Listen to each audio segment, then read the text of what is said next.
템 레인더 쏘니까 기가 막히게 잘 잡네요. 그거는 있죠. 레인더스가 있었을 당시, 레인더스가 있었을 당시에 있었던 선수들이 뭐 얼마나 남아있는지는 모르지만은 펩이 감탄을 했죠. 나도 리버풀에 대해서 분석도 많이 하고 해서 누구보다 잘 알고 있다고 생각했는데, 레인더스는 진짜 너무 디테일한 점까지 그냥 구석구석 리버풀에 대해서 너무 잘 알고 있더라 라고 이야기를 했지. 그래서 그때 당시에 내가 컨텐츠를 하면서 형님들한테도 얘기했던 것 같아. 수석코치를 영입하려니까 리버풀 스파이를 영입했다고? 자, 아무튼 라인업이 나왔습니다. 트래포드 골키퍼에 오라일리, 게히, 후사노프, 누네스 이렇게 이제 백포를 구성해서 나왔는데요. 지금 스쿼드에는 아케가 포함이 되어 있긴 합니다만은 이 팀의 센터백이 사실 주전급 센터백이 무려 6명이에요. 예, 6명인데 3명밖에 살아남은 선수가 없다라는 거는 참 귀신 들렸다. 예, 센터백 귀신 들렸다라고 밖에 생각을 할 수가 없을 것 같습니다. 이번에 또 국대 나가서 스톤스 부상당했죠. 훈련 중에. 그리고 지금 디아스, 그바르디올도 지금 부상 회복 중에 있는 상황이기도 하고요. 이게 쉽지가 않습니다. 뭐 아무튼 뭐 어찌 됐건 간에 후사노프가 요즘에 좀 잘해주고 있어서 천만 다행이다 라고 밖에 생각할 수가 없네요. 그나마 다행인 거는 이번 시즌 동안에 뭐 로드리가 부상일 때 곤잘레스가 좀 아주 좋은 모습을 보여준다라던가, 디아스가 부상일 때 후사노프가 매우 좋은 모습을 보여준다라던가, 마르무시가 부상일 때 도쿠가 터져서 지금은 이제 마르무시를 완벽하게 밀어낸 정도의 성장을 했다라던가, 그래도 적재적소에 적합한 타이밍에 아주 좋은 타이밍에 그래도 맨시티를 구해주는 영웅들이 지금 나타나고 있는 상황이에요. 베실바가 이제 곧 있으면은 팀을 떠나게 될 텐데 대체할 선수는 누굴지, 또 어떤 히어로가 등장하게 될지 우리 지금 맨시티 팬들의 주된 관심사이기도 하죠. 아무튼 베실바, 로드리 중원을 꾸리게 되었고요. 그리고 도쿠, 셰르키, 세메뇨, 홀란드까지 이렇게 공격진이 구성이 되어서 나왔습니다.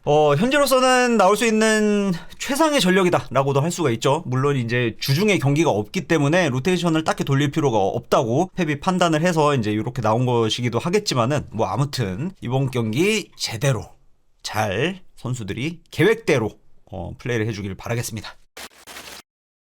저도 후회는 없는 것 같다고요? 형님, 펩은 이번에도 얘기했어요. 챔피언스리그 탈락해서 아쉽다고. 레알 마드리드 언급을 몇 번 했는지 몰라. 부들부들 떨린다고 막. 레알한테 져가지고 다음 시즌 빨리 만났으면 좋겠다고도 얘기하고. 근데 그렇게 얘기했는데 그 다음날 펩 이적설 나오고. 되게 웃기지 않아? 전반전이 이렇게 마무리가 됐습니다. 눈에 띄게 인상적이었던 게 무엇이었냐면은 측면에서 맨시티스러운 맨시티다운 패턴 플레이가 나왔다라는 거예요. BBC의 샤문 아페즈라는 기자는 이렇게 이야기를 합니다. 펩한텐 시간을 주면 안 된다. 전술을 수정할 시간을 주면 안 된다. 그래서 맨시티가 부진하게 만들기 위해서는 맨시티가 3일에 한 경기씩 뛰게 만들어야만 한다. 그렇게 이야기를 했습니다. 맨시티 근데 어떻게 됐어요? 챔피언스리그 탈락했죠? 그래서 시간이 많이 생겼습니다. 이러다 보니까 전술훈련이라는 걸 할 수가 있게 되고, 전술훈련이라는 걸 하다 보니까 어떻게 돼요? 패턴 플레이가 이제 생겨나게 됩니다. 정말 오랜만에 나왔습니다. 어쩐지 셰르키가 측면으로 빠지면서 세메뇨 움직임, 그리고 누네스의 움직임이 뭔가 심상치가 않아서요. 아까 경기 보면서도 말씀드렸다시피 그래서 뭔가 여기 패턴 플레이가 있는 것 같다. 셰르키한테 공을 계속 공급을 해줘야만 할 것 같다. 이야기를 했었는데 경기 초반, 초중반까지는 셰르키에게 공이 연결이 안 됐었죠. 그런데 이제 셰르키에게 공이 연결이 되면서 세메뇨가 안으로 들어가는 가짜 움직임을 보여줄 때 누네스가 와이드하게 나가주면서 리턴을 받고 크로스를 올린다라든지, 아니면은 이제 두 번째 골 상황에서 이제 보여줬었던 세메뇨가 이제 가짜 움직임이 아닌 측면으로 나가주면서 리턴을 받고 크로스를 올리면서 이제 어시스트를 기록하는 장면까지도 이제 연출이 됐었고요. 이게 무조건 패턴 플레이다라고 생각할 수밖에 없는 이유가요. 원래 셰르키는 공을 잡으면 좀 끄는 경향이 있는 선수예요. 그런데 셰르키가 이렇게 담백하게 패스를 원터치만 해준다, 원터치 투터치만에 패스를 해준다, 이거는 무조건 약속된 플레이다라고 밖에 생각을 할 수가 없는 거예요. 그리고 오랄리 같은 경우에도 PK 유도 너무 좋았죠. 터치가 좋은 선수들은 턴이 좋을 수밖에 없습니다. 턴에 자신 있는 선수들은요, 파울 유도를 그렇게 잘할 수가 없어요. 그릴리시가 그렇죠. 피파울 머신이었죠. 그릴리시는 터치 턴이 좋은 선수였기 때문에, 이래서 원하는 곳에서 원하는 만큼 피파울을 얻어낼 수가 있었던 선수죠. 그릴리시는 뭐 물론 돌파가 안 되는 그런 치명적인 단점이 있는 윙포워드였긴 하지만서도요. 어쨌든지 간에 오랄리의 장점이 그대로 여실히 드러나는 PK 유도 장면이었다라고도 할 수가 있는 것 같아요. 저거는 뭐 빼박 PK였죠, 사실은. 전반적으로 선수들이 뭐 준수하게 잘했는데, 로드리가 오늘 또 거의 뭐 전성기급의 기량을 지금 회복한 이런 모습을 보여주고 있죠. 그런 퍼포먼스를 보여주고 있죠. 그거를 생각을 해야 돼요. 원래 펩이 언급했다시피 로드리는 한동안에는 부상 재발 방지를 위해서 수비적으로만 뛰길 주문 받았었던 선수란 말이에요. 근데 최근 3경기 동안에는 이제 이 족쇄를 펩이 이제 해금을 했죠. 족쇄를 풀어줬죠. 뛰고 싶은 만큼 마음대로 뛰어. 이러다 보니까는 요 근래에 좀 본격적으로 본인이 활동을 하던 만큼 본인의 바운더리를 펼칠 수 있는 정도의 최대 한도 내에서 활동량을 보여주고 있는 상황입니다. 그러다 보니까는 자연스럽게도 할 수 있는 것들도 당연히 많아지게 되는 거고요. 로드리는 장기 부상을 당해도 범접 불가, 대체 불가, 명실상부, 원탑 홀딩 미드필더이다 라는 거는 뭐 계속 이야기해봐야 뭐 입만 아픈 수준이죠. 뭐 어쨌든지 간에 오늘 전반전 너무 만족스러웠습니다. 개인적으로는요. 왜? 두 골을 넣었다는 것보다는 패턴 플레이가 나오기 시작했다라는 게 너무 고무적이라서 그런 거예요. 이렇게 되면은 팀적인 움직임, 팀적인 득점 이런 것들이 나오면은 다음 경기도 기대를 할 수가 있잖아요. 사실은 좀 약간 승리를 계속 해나갈 때도 불안불안했었거든요. 그러니까는 이를테면은 뭐 작년, 그러니까는 시즌 초중반까지만 하더라도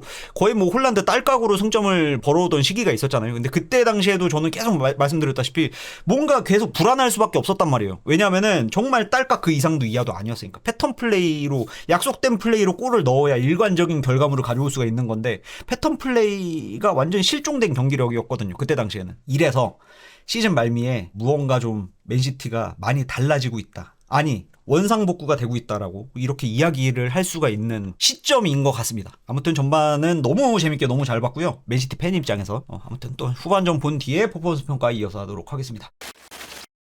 자, 경기가 이렇게 마무리가 됐습니다. 오늘 확실히 그 셰르키 사용법이 딱 나온 것 같아요. 그 전반 퍼포먼스 평가할 때도 말씀드렸다시피 셰르키는 원래 굉장히 자율적인 선수고 자유분방한 선수고 본인이 원하는 대로 플레이를 하는 선수라서 이 선수에게 패턴 플레이를 맡겼을 때 어떻게 할까 약간 좀 내심 불안하기도 했고 걱정이 되기도 했는데 완전 이거는 기우에 불과했다라는 생각이 들 정도로 정해놔주니까 역할을 정해주니까 딱 그거를 정확하게 수행을 하는 모습을 보여줍니다. 따라서 셰르키한테 필요했던 건 전술훈련 시간이었구나 라는 생각이 새삼스럽게 좀 느껴지는 경기였다라고도 할 수가 있는 것 같아요. 역할을 정해주니까 그걸 완벽하게 수행을 하죠. 볼 끄는 모습도 거의 안 보여줬었죠. 그 패턴을 진행하는 상황에서만큼은 굉장히 담백하게 볼을 처리하는 모습들도 보여줬었고요. 그래서 셰르키는 어쩌면 다음 시즌에는 정말 많은 것들을 보여줄 수 있을 것 같다. 팀에 완전히 녹아들고 펩이 갖고 있는 패턴 플레이를 조금 더 이해를 할 수 있게 되면은 셰르키는 이 팀을 위해서 해줄 수 있는 게 매우 많아질 것 같다. 내가 볼 때 셰르키 저점은 이번 시즌이다 라는 생각마저도 이제 드는 그런 경기였습니다. 아, 셰르키한테 필요했던 것도 시간이었구나. 펩의 2년차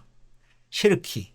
아, 요거 엄청 맛있을 것 같습니다. 그리고 아까 입중계하면서도 말씀드렸다시피 로드리는요, 그리고 펩이 추구하는 홀딩 미드필더는 조연이어야만 하고 엑스트라이어야만 하고 눈에 띄는 플레이를 해서는 안 되는, 다른 선수들을 받쳐주면서 잘해 보이게끔, 오히려 다른 선수들이 더 잘해 보이게끔 만들어주는 게 홀딩 미드필더다. 그게 홀딩 미드필더의 역할이고 홀딩 미드필더의 정점에 서 있는 선수가 해야 할 일이다라고도 이제 펩이 이야기를 했었고, 로드리도 비슷한 결로도 이제 얼마 전에 인터뷰를 하기도 했었죠. 그런 것처럼 로드리가 있는 팀과 로드리가 없는 팀의 차이가 이렇게 크다라는 거를 여실히 보여준 경기가 아니었나라는 생각도 듭니다. 로드리 나가고 나서 보니까는 로드리가 없었을 때의 경기력이 그냥 그대로 나오게 됐다라고도 이제 할 수가 있는 그런 약간 루즈한 경기가 진행이 됐었죠. 뭐 물론 이제 다른 선수들도 많이 교체를 하긴 했었습니다만은, 근데 뭐 로드리를 교체를 안 할 수는 없었던 것 같아요. 왜냐면은 또 전반전 때 옐로우 카드를 받은 상황이었기 때문에 무리하게 또 계속 풀타임을 소화하게 뒀다가는 상대 선수들 가뜩이나 예민한데 이것도 예민한 플레이에 응수를 하다가 또 옐로우 카드를 받아버려서 누적으로 또 이제 퇴장을 당해버리면은 맨시티에게 그만큼의 또 피해가 이제 생겨날 수밖에 없는 그런 상황이 발생될 수도 있는 거잖아요. 이래서 로드리를 교체하겠다는 이런 판단 너무 좋았고, 그렇다고 해서 곤잘레스가 뭐 아쉽다 못한다라고 이야기하는 건 아닙니다. 상대가 로드리이기 때문에. 펩이 경기 전 프레스 컨퍼런스에서 이야기한 것처럼 아니 로드리랑 베실바가 있는데 곤잘레스를 어떻게 써? 곤잘레스가 들어올 자리가 없어. 로드리 베실바 하는 거 니네 봤잖아, 보고 있잖아. 걔네를 밀어낼 수 있는 선수들이 어딨어? 라고도 이야기를 했었죠, 펩이요. 그래서 이제 곤잘레스에 대해서는 이제 그렇게 도코멘트를 이어서 이야기를 했었죠. 곤잘레스는 내가 발전시켜줄 수 있는 부분들도 있지만 로드리를 최대한 가까이에서 플레이를 지켜보는 것도 경기력 향상에 매우 큰 도움이 될 거다라고도 이제 언급을 했었거든요. 그 엠바고에서. 그런 경기력을 로드리가 확실하게 보여줬고 교보자 역할을 충실히 하고 있다. 역시 여전히 곤잘레스의 튜터링은 로드리가 제 몫을 다 해주고 있다. 그리고 오늘 오라일리는요, 그냥 이번 시즌 최고의 장면을 만들어냈다라고 해도 과언이 아닐 정도로 누리와 차이점을 보여줬었죠. 누리에게 없는 걸 오라일리가 갖고 있다는 걸 여실히 보여준 장면이기도 했습니다. 그 어시스트 했었을 때의 장면은요. 아까도 말씀드렸다시피 누리는 그와 동일한 단독 찬스를 3번이나 잡았어요. 이번 시즌에 3번을 잡았는데 공을 잡고 나서 결정을 하다 보니까 플레이가 느려지게 되고 이렇게 되다 보니까는 이제 3번 다 막히는 결말을 초래했었는데 오라일리는 공을 받기 전에 이미 결정을 해놨죠. 말도 안 되는 라인 브레이킹으로 이제 앞으로 툭 튀어나가서 박스 안에서 홀란드에게 그냥 바로 그냥 줘버리죠. 생각 안 하고요. 이미 결정을 지어놓고 공을 잡았다라고 해석을 해볼 수가 있는 거죠. 요게 누리와 오라일리의 가장 큰 차이점이다라고 할 수 있는 거고, 이거는 누리도 어느 정도는 개선이 되어야만 할 것 같다라고 생각을 할 수가 있습니다. 그렇다고 해서 누리가 못할 거라는 생각이 들진 않아요. 이 선수도 공격수 출신이니까. 당연하게도 도쿠처럼, 도쿠도 그게 안 됐었던 선수였거든요. 도쿠 같은 경우에도 플레이가 결정되지 않는 모습들을 보여줬었는데 이번 시즌 들어서서 완전히 달라진 모습을 보여줬었죠. 플레이를 결정하고 내 생각과 계획이 읽히더라도 어쨌든 간에 뚝심 있게 밀고 나가는 모습들을 보여주죠. 그게 또 펩이 요구하는 모습이기도 하고요. 그리고 누네스 같은 경우에도 이런 식으로 이제 지적을 받아왔었는데 프레스 컨퍼런스에서 저격도 받아왔었는데 누네스도 요즘에는 좀 약간 과감하게 돌파를 시도하는 모습들도 보여주고 있고요. 그게 다 플레이를 미리 정해놓기 때문인 거예요. 그래서 누리도 이 부분만 좀 보완이 되면은 공격적으로 충분히 오라일리만큼의 모습을 보여줄 수 있을 것 같다라는 생각이 들고, 그렇기 때문에 다음 시즌도 이제 기대가 되는 거죠. 리버풀 경기 이야기는 안 하고 자꾸 다음 시즌 얘기만 하고 있네요. 다음 시즌이 좀 많이 기대가 돼서 그래요. 이 선수들 같은 경우에는 뭐 셰르키나 누리나 곤잘레스 이런 선수들 같은 경우에는요.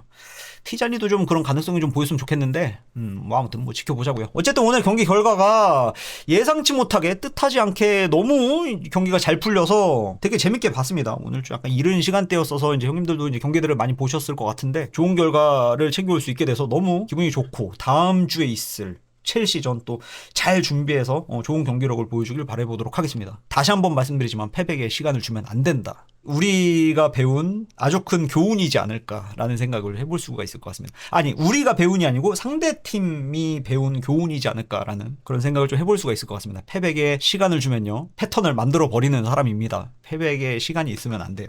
다음은 이제 리그는 일단은 반드시 전승을 해야만 하는 상황이기 때문에 첼시전 좋은 결과물 가져올 수 있길 바라보면서 컨텐츠 마무리하겠습니다.